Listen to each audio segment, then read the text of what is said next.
So my name's Kate Delaney, and I'm a national broadcaster. I do a radio talk show, and I also do sports for NBC Sports. How many of you have dropped a microphone with 100 naked men in the locker room on the floor? When I first moved here, sight unseen, I said to the realtor, "Hey, I want to live in the city. I want to live somewhere near the subway."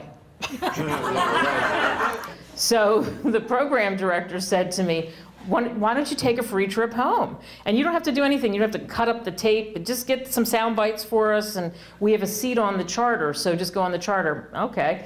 So, of course, not asking a lot of questions, I get to the airport, and the first thing I have to find is the back way to find out where the charter is, you know, where the Cowboys charter is. And I realized I had, I think I was driving a beat-up Acura or something. I can't remember what it was. But I'm driving around all these parking lots, and finally I find a parking lot where every car is a Mercedes, a Lexus, a Benz. And I thought, are they going to even let me park here? And Nate Newton saw me plenty. He goes, this hunk of trash, pull it over next to mine. So that's exactly what I did. The funny thing is going through J school, they tried to make us more homogenized. They tried to pound that out of us, to get rid of the accents, to get rid of the way we said things, so that when we were on television or radio or that kind of thing, we would blend in. Isn't it interesting, in talking about language colloquialisms, and we're kind of mixing it into a mixed grab bag, how people are very sensitive about that when they're from an area. It's like, again, the Philly reference with rivers, that's big too, because they have the Schuylkill River, and people just, and people will forgive you for that, even in Philly, if you do it once. If you do it twice, get out of town, you're moving. You're not going to stay on the airwaves there, there's no way.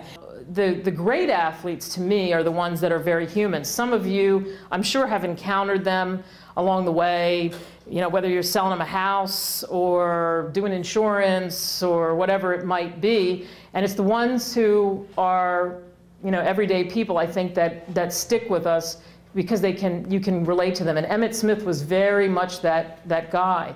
What was interesting to me was to hear about how our stars, the people that we look up, sometimes call heroes and we idolize, they have struggles just like we do, except usually we only see their performances on the field, their successes and failures on the field. Knowing that you brought that personal element to us, that's what I think we appreciate hearing, because as Chamber, as business members, we're always struggling, trying to figure out how we map out our next goal, how we get there.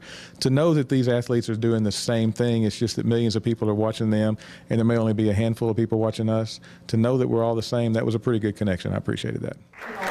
Awesome. You guys were terrific. Enjoy the rest of the day. Thank you so much for coming out. I appreciate it.